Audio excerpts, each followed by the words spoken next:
Bro, gue mau tanya dong. Aduh, gue lagi bingung banget nih.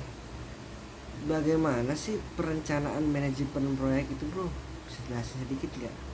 Oke, gue jelasin sedikit ya. Jadi, tahap perencanaan itu dalam sebuah proyek itu ada beberapa tahap. Yaitu yang pertama, penyiapan rencana proyek secara detail. Nah, isi rencana proyek biasanya meliputi hal ini nih. Ada jadwal pekerjaan, ada anggaran, dan pertimbangan biaya, work breakdown structure secara rinci, bagian-bagian yang beresiko tinggi dan sesuai beserta rencana antisipasinya, dan juga rencana sumber daya manusia dan penggunaannya, rencana pengujian hasil proyek, rencana rekomendasi, rencana peninjauan pekerjaan, rencana pelaksanaan hasil proyek.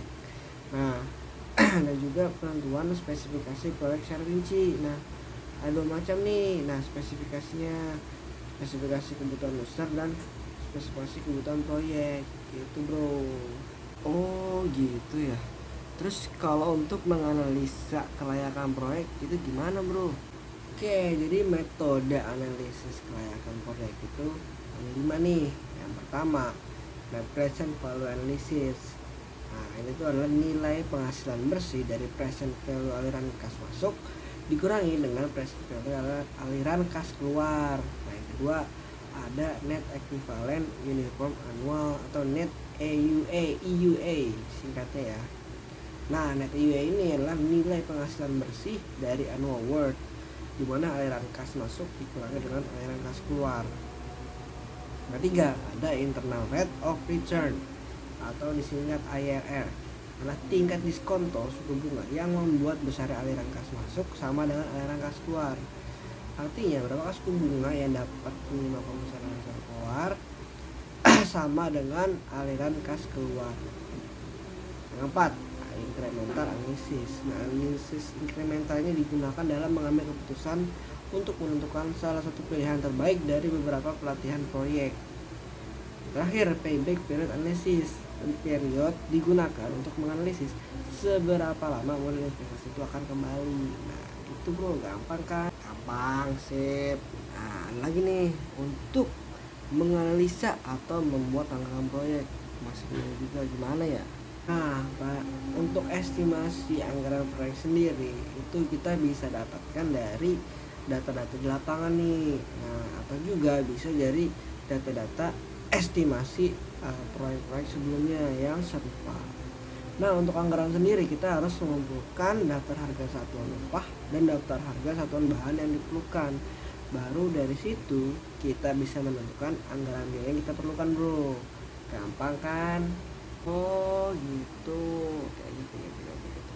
Nah, untuk tahap eksekusi proyek itu kayak gimana, bro? Oke, bro, jadi untuk tahap eksekusi proyek itu mencakup beberapa pekerjaan nih, bro. Yang pertama, salah satunya itu desain. Dalam tahap ini, spesifikasi diterjemahkan ke dalam maket, diagram atau skema. Nah, yang kedua ini adalah pengadaan. Pada tahap ini dilakukan fasilitas-fasilitas pendukung maupun material yang dibutuhkan.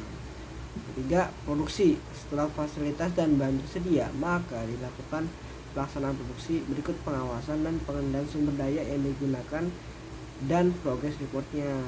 Yang keempat, implementasi. Pada tahap ini dilakukan penyerahan hasil akhir proyek kepada pemilik proyek. Nah, penyerahan dapat disertai dengan training untuk user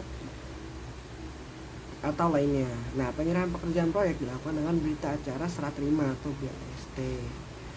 Itu, bro, gampang kan? Wah, gampang, mantap penjelasan lo. Terakhir nih, nah untuk evaluasi dan audit sendiri itu dalam proyek dalam manajemen proyek gimana ya? Oke, bro, untuk audit sendiri itu kita sebagai pemilik proyek harus melakukan audit secara daily atau berkala.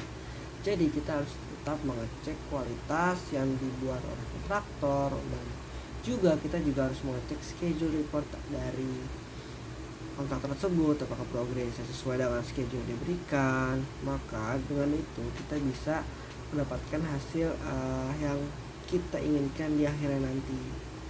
Dan juga untuk finishing proyek, audit untuk penilaian terakhir itu perlu dilakukan juga, bro, karena kita harus benar-benar memastikan bahwa apa yang dibuat oleh kontraktor sesuai dengan keinginan kita. Jadi begitu bro, gampang kan? Wah, mantep banget penjelasan lo, mulai dicermati dan mudah dimengerti. Thank you ya.